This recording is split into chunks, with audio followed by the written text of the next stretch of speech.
Chapter 11. The Dragon Affair.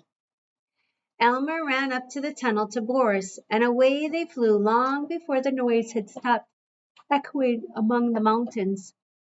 Well, that's that, said Elmer, panting for breath and reaching for his second box of Fig Newtons.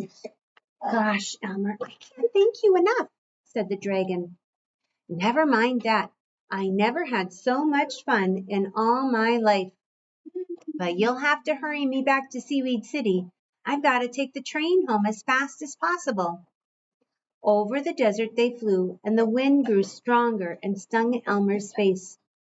I think a storm's coming up, said the dragon. I can smell the sand in the air. Wonderful, cried Elmer. The men will have to leave Blueland, and maybe you'll never be bothered again. Over Spiky Mountain Range they sped, reaching the outskirts of Seaweed City.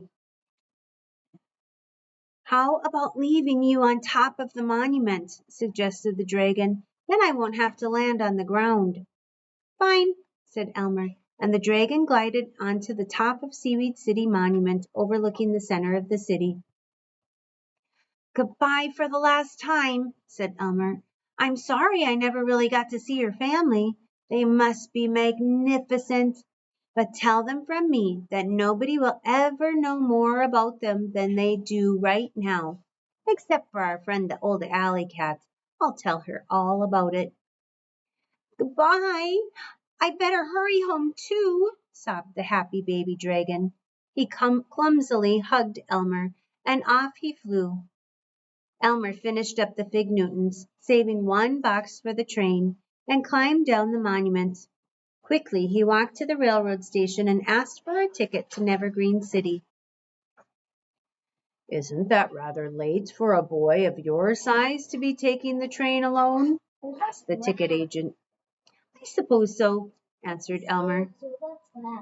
He's not trapped, he's selling tickets, and they used to have like a bar there at banks and at ticket sales, so that people couldn't steal the money that they take. Oh. That people are, they're paying for their tickets and they give money. And so it's just to keep the money safe. I suppose so, answered Elmer, giving the man $7.27. The man shrugged his shoulders and handed Elmer a ticket. I can't get used to boys these days, he muttered. By the way, there's a train in 20 minutes. Gets you down to Nevergreen at noon. Thanks, said Elmer, jingling the 9 cents he had left over in his pocket, as if he were used to taking trains in the middle of the night. When the train thundered into the station,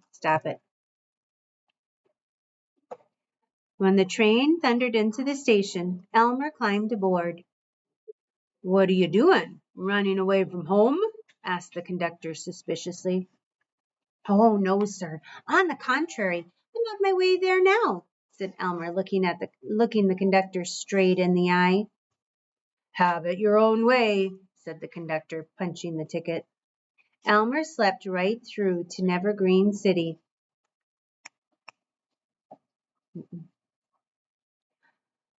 He walked up the front steps of his home just as his mother was making herself some lunch.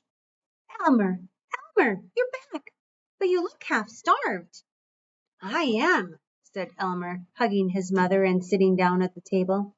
He ate 3 bowls of tomato soup, 5 slices of pumpernickel bread, 4 glasses of milk, 6 fried eggs, and 2 huge pieces of sponge cake. Then he went to talk to the cat.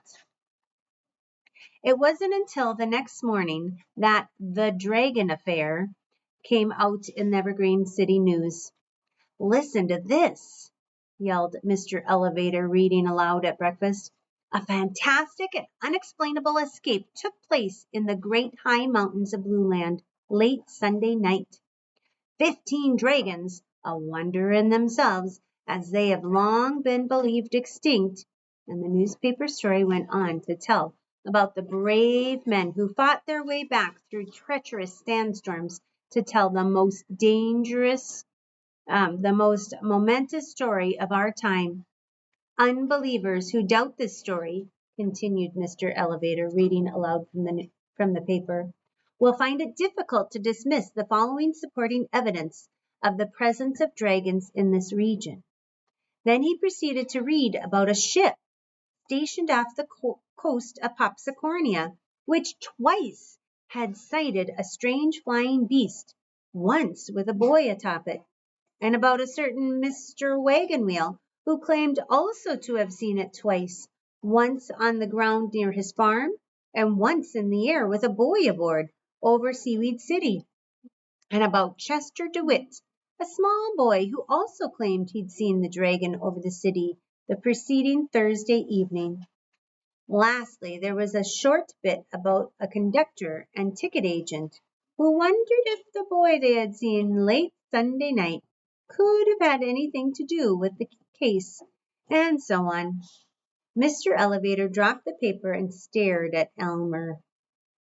Did you have anything to do with all this? I just don't understand your strange trips away from home.